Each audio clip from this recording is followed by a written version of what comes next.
যদি একটা হরফ শোনে 10 নেকি তার আমল নামায়, সুবহানাল্লাহ। আর সে এখানে তার স্বার্থ দেখেছে।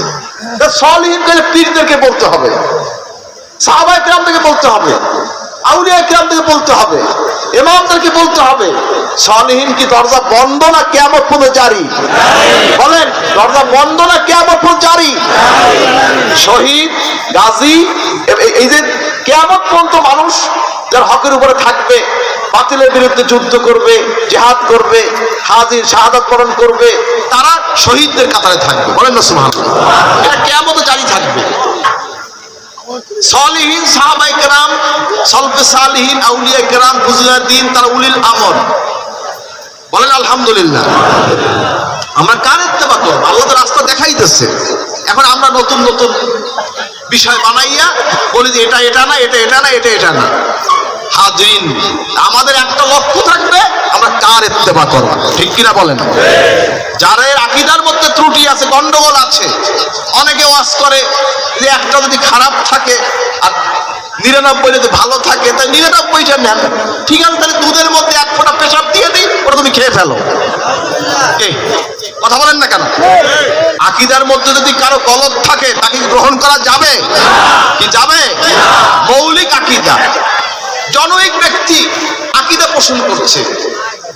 আল্লাহ সূরা ইউনূসের 44 নম্বর আয়াতে আল্লাহ পাক ইরশাদ করছে, আমি কোন মানুষ উপরে জুলুম করি নাই, বরং মানুষ নিজেরা নিজেদের উপরে জুলুম করছে। এই আয়াতের ব্যাখ্যায় তার একটা কিতাবে উল্লেখ করেছে, যে ক্ষেত্রে নরনারীর অবাধ মেলামেশার সুযোগ রয়েছে, সেক্ষেত্রে আল্লাহর আদেশকৃত রজম মারা নিঃসন্দেহে জুলুম। এ ভাই নাউজুবিল্লাহ, আস্তে করে ঈমানের প্রশ্ন, জোরে কান নাউজুবিল্লাহ। হাজরিন, এই যদি হয় আকীদা, তাহলে এখানে বোঝার বিষয় আছে আমার। ঈমানটা বড় জিনিস বাবা, রাজনীতি বড় না, ঈমানটা বড়। দল বড় না, নেতা বড় না, লিডার বড় না, ঈমান বড়, ঠিক কিনা বলেন? এজন্য আমি বলি ঈমান নিয়ে বাঁচতে চাই, ঈমান নিয়ে মরতে চাই। স্লোগান একটা এখন, এই বদ আকীদাদের পিছে দৌড়ানো যাবে না। বদ আকীদার থেকে আমাদের দূরে থাকতে হবে। কে কে আদি দেখতে চাই? নারা তাকবীর। বুঝে চলবেন, কারণ মানুষ ভুল করতে পারে, যদি তওবা করে ফিরে আসে আলহামদুলিল্লাহ, হেদায়েতের রাস্তা খোলা আছে। হেদায়েতের মালিক আল্লাহ। হেদায়েতের মালিক কে? বলেন, হেদায়েতের মালিক কে? তওবার দরজা খোলা আছে এখনো। পশ্চিম দিকে সূর্য এখনো ওঠে নাই। পশ্চিম দিকে সূর্য উঠছে, নিকটবর্তী। বিজ্ঞানীরা বলছে খুবই নিকটবর্তী। নবীজি 1400 বছর আগে বলে গেছে যে কিয়ামতের আগে পশ্চিম দিকে সূর্য উঠবে। হুজুর বলে গেছে না? এখন বিজ্ঞানীরা এই 1400 1450 বছর পরে বিজ্ঞানীরা বলতেছে যে এখন এই সূর্যের পরিবর্তন দেখা দিচ্ছে, কক্ষপথ। এই যে পৃথিবীটা ঘুরছে, যার যার কক্ষপথে সে ঘুরছে, সুবহানাল্লাহ। চাঁদ, সূর্য, গ্রহ, নক্ষত্র, বৃহস্পতি, শনি, এই বিভিন্ন যে বিষয় আছে, মঙ্গল, যার যার কক্ষপথে সে ঘুরছে, সুবহানাল্লাহ। এই আল্লাহর কুদরত। যদি থেমে যায়, মুহূর্তের মধ্যে দেখবেন একটা পুড়ে গেছে, না একটা বরফ হয়ে গেছে। বলেন না সুবহানাল্লাহ। সূর্যের একটা রশ্মি আছে না? হ্যাঁ ভাই, সূর্যের রশ্মি আছে না? আছে। হয় বরফ হয়ে যাবে, না পুরে ছারখার হবে। এজন্য আল্লাহ পাক সহনশীল। এই জোয়ার ভাটা, সুবহানাল্লাহ। জোয়ার ভাটা না থাকলে কি কোনো মাছ বাঁচত? পৃথিবীর কোনো মানুষ সুস্থ থাকতে পারতে? কি যা যায় সব যায়, আবার ফিল্টার হয়ে চলে যাইতেছে, সুবহানাল্লাহ। পৃথিবীর নিচে কি আগুন, কি নিচে কি পানির নিচে কি আগুন, সুবহানাল্লাহ। এই আল্লাহর পাকের সৃষ্টি, স্তর বাই স্তর। সপ্তম আসমান, সপ্তম জমিন, তাহতা সারা। বলেন না সুবহানাল্লাহ। সবই তো আল্লাহর সৃষ্টি। হাজিরিন, যাই হোক, যে কথা বলতেছিলাম, তো সূর্য এখনো পশ্চিম দিকে ওঠে নাই, তওবার দরজা এখনো খোলা আছে। একজন ভুল করতে পারে, তাই বলে আমি ভুল করতে পারি না? পারি কি? একজন ভুল করতে পারে। যদি আমি একটা দাওয়াত পাই, যদি আমি শুনি যে অমুকের এই ভুলটা আছে, তাহলে আমি সংশোধন করার চেষ্টা করবো না? কি কথা বলেন? সংশোধন করবো না? চেষ্টা করতে হবে। আমাদের কিয়ামতের দিন আল্লাহ আমরা ধরবে, এই আমি যদি আপনাদেরকে সংশোধন না করি, না বললে দিই, হেলে আমারও আল্লাহ কিয়ামতে ধরবে। তোমার যে সেদিন সুযোগ ছিল তুমি বললা না কেন? এখন দুনিয়ার যে পরিস্থিতি, ওপেন কিছু বলা যায় না, বললেই সব ফেতনা। দেখবেন আমার বিরুদ্ধে ফেসবুকে লেখা শুরু হয়ে গেছে, এই হয়েছে ওই হয়েছে। এই সেদিন একটা বলেছি, এই চীনমৈত্রী সম্মেলন কেন্দ্রে ছাত্রগুল্লার একটা আমাদের কাউন্সিল প্রোগ্রাম হয়েছে, সেখানে বিশাল মিলাদ শরীফ অনুষ্ঠান হয়েছে, আলহামদুলিল্লাহ। কথার পরিপ্রেক্ষিতে আমি বলেছি, কারণ অনেকে রাষ্ট্রীয় বিভিন্ন চেয়ারে থাকে, কেউ ইমাম থাকে, মন্ত্রী থাকে, সচিব থাকে, বিভিন্ন পদে থাকে, আছে কি নেই? তো অনেকে চেয়ারকে ব্যবহার করে, আছে কি নেই? এখন আমি যদি রাষ্ট্রের কোনো দায়িত্বে থাকি, তা আমি কি আমার চেয়ারের জোরে আমি কাউকে কি চাপাইতে পারি কোনো জিনিস? বলেন, চাপাইতে পারি? পারি না। একটা জিনিস নিয়ে ইখতিলাফ আছে, উম্মতের মধ্যে কয়েকটা ফেরকা তৈরি হয়েছে, সেখানে যে আমি রাষ্ট্রীয় চেয়ারে থেকে যদি সেখানে কোনো কথাতেই বলতে যাই, তো উম্মতের মধ্যে আরো ফেতনা বাড়বে, কি পারবে না? সতর্কতার সহিত একটা কথা বলেছিলাম, যারা মিলাদকে আমি বিরোধিতা করবে রাষ্ট্রীয় চেয়ার ব্যবহার করে, অর্থাৎ পৃষ্ঠপোষকতায় যদি কেউ করে, আমরা তাদেরকে প্রতিবাদ করতে ছাড়বো না।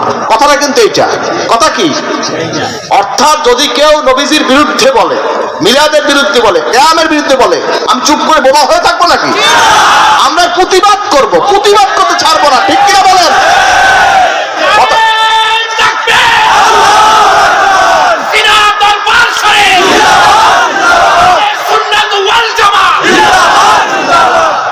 কথাটা এইভাবে বলেছে।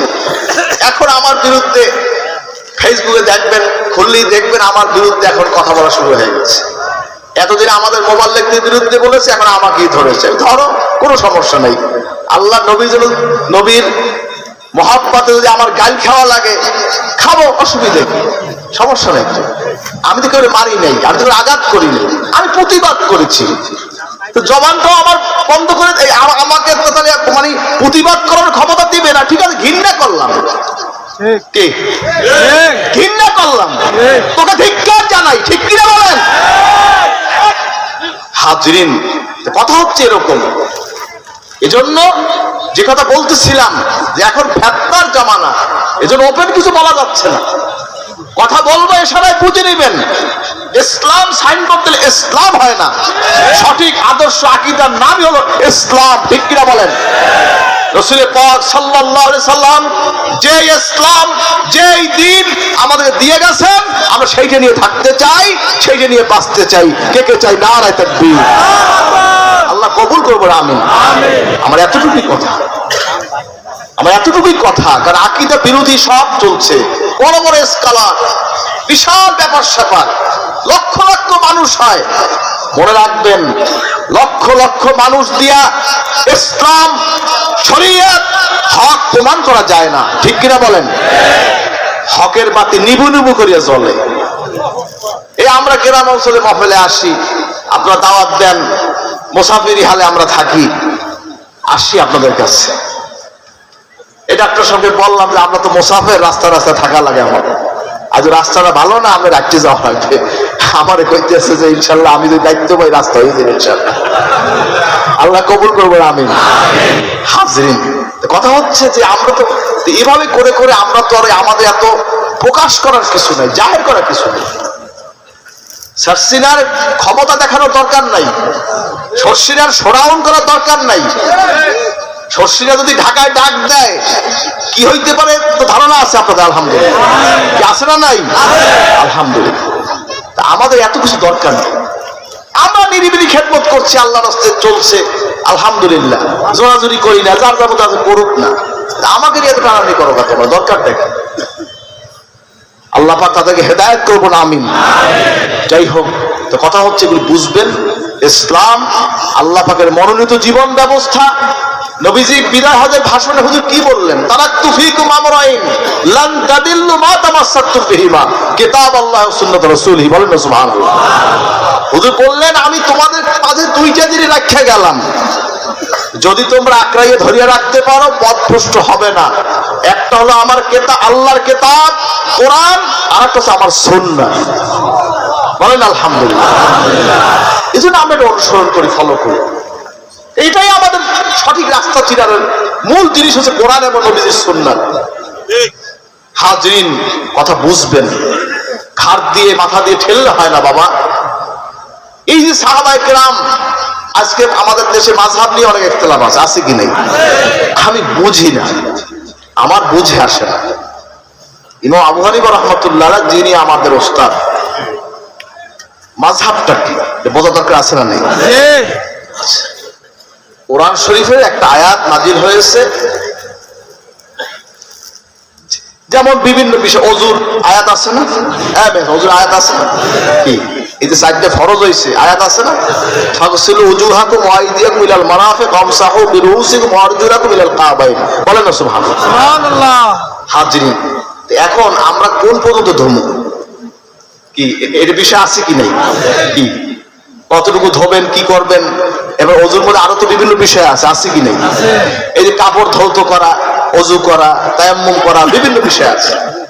কিছু কোরআন শরীফের আয়াত দ্বারা সরাসরি সাবেত, আবার কিছু কিছু বিষয় সাপোর্টিং, হাদিস থেকে সেটা নিতে হয়, ঠিক কিনা কোন? এই কোরআন হাদিসের সমন্বয় যে রায়টা হয়, ফতোয়া হয়, এটাই হলো মাযহাবের ইমামগণ করেছেন। আলহামদুলিল্লাহ, ব্যক্তিগত কোনো মত নাই। তাহলে ইমাম আবু হানিফা এই কথা বলতেন না, ইজা সাহাল হাদিস ফাহুয়া মাযহাবি। এরপরে যদি কোনো সহিহ হাদিস পাও, সেটা আমার মাযহাব। সুবহানাল্লাহ কোন? তারপরে কি ভুল করলেন? যারা বলে মাযহাবিরা বেদাতি, আমরা বলবো যারা মাযহাব মানে না তারাই বেদাতি। সাহাবায়ে কেরামদের মধ্যে 130টা মাযহাব ছিল। আব্দুল্লাহ ইবনে মাসউদ রাদিয়াল্লাহু তাআলা আনহু, তার মাযহাব ইমাম আবু হানিফার মত অনুসরণ করছে। ইমাম আবু হানিফা রাহমাতুল্লাহ কোন সাধারণ লোক নয়। এই শতাব্দীতে এসে যদি কেউ বলে যে হাদিসটা সহিহ না জয়ীফ না গরীব না হাসান, এই নিয়ে আমরা ইখতিলাফ ঝগড়া করছি, আবু হানিফা রাহমাতুল্লাহ বলছে সেটা সঠিক না, কিন্তু এই শতাব্দীতে যেটা বলো ওইটা সঠিক। কি আছে কি নাই? আবু হানিফা কি আর তুমি কে? কোথায় শেখ সাদী আর কোথায় ছাগলের লাঠি? কি ভুল বললাম নাকি? কোথায় শেখ সাদী আর কোথায় ছাগলের লাঠি? গ্রামে একটা ভাষা আছে কি নাই? আমাদের গ্রামে বলে কি বলেন? আপনাদের বলে কোথায় শেখ সাদী আর কোথায় ছাগলের লাঠি? অর্থাৎ কোথায় আবু হানিফা রাহমাহুল্লাহ তাআলা আর কোথায় এখনকার আলেম? আমরা তো এদের ছাত্র। কেন ছাত্রের ছাত্র?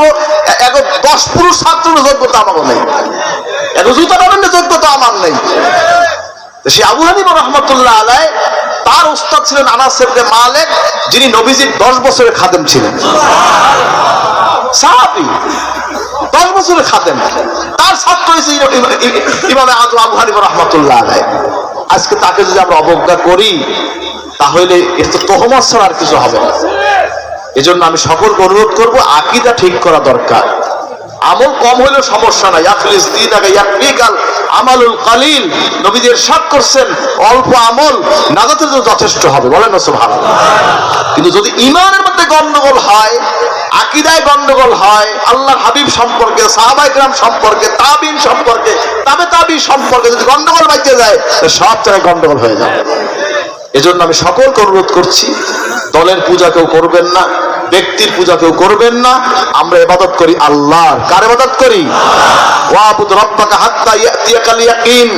আল্লাহ পাক ইরশাদ করেছেন, হে নবী, আপনি ইন্তেকাল না হওয়া পর্যন্ত আপনি আল্লাহর ইবাদতে মশগুল থাকবেন। বলেন না সুবহানাল্লাহ। হাজরিন, বিষয়গুলো খেয়াল রাখবেন, বোঝার চেষ্টা করবেন, কারণ এগুলো অনেক কিছু বোঝার বিষয় আছে। আমাদের ছেলেদের কচি কাঁচা বাচ্চারা ওদেরকেও ধোকা দিচ্ছে। ওরা এখন আমাদেরকে আট চোখে দেখে, পীর এটা কোন জঙ্গল দিয়ে আইছে? কি পীর তো সব জঙ্গল দিয়ে আইছে। পীরেরা জঙ্গল সাফ করছে। ভুল বললাম নাকি? খাজা মঈনুদ্দিন চিশতি আজমেরি রাহমাতুল্লাহ আলাইহি পৃথিরাজের বিরুদ্ধে দাওয়াত দিলেন। হাজরিন, আনা সাগরে পানি ভরপুর। পৃথিরাজ ব্যারিকেড বলে দিলেন, আনা সাগর থেকে এই দরবেশ পানি নিতে পারবে না। মঈন চিশতিকে পানি দেবে না, হাসান চিশতি পানি দেবে না তাকে। মঈন চিশতি রাহমাতুল্লাহ বললেন, আমাকে একটা লোটা দিয়েছে, এই যে একটু পানি দাও, বেশি লাগবে না, এই লোটা একটু পানি দাও। লোটা বোঝেন? লোটা লোটা চেনেন? বদনা, এই বদনায় খালি একটু পানি দাও। যেই পানি উঠাইছে, মঈন চিশতি রাহমাতুল্লাহর কাছে পানি লইয়ে গেছে, পানা সাগর খালি হয়ে গেছে। জোরে কর না সুবহানাল্লাহ। পানা সাগর পানি নেই, শুকিয়ে গেছে। এখন তো সব আইয়া মরিচি মাপ চাইতে আছে, আমার মাপ করিয়া দেন, পানিটা একটু ভরিয়া দেন। সব না খাইয়া মরতে আছে। সুবহানাল্লাহ করবেন না? সব না খাইয়া মরতে আছে। আল্লাহর ওলিদের কারামত। সুবহানাল্লাহ। কি বলে এটা? কি কারামত? কারামতুল আউলিয়া হাক্কুন। আহলে সুন্নাত ওয়াল জামাতের আকীদা।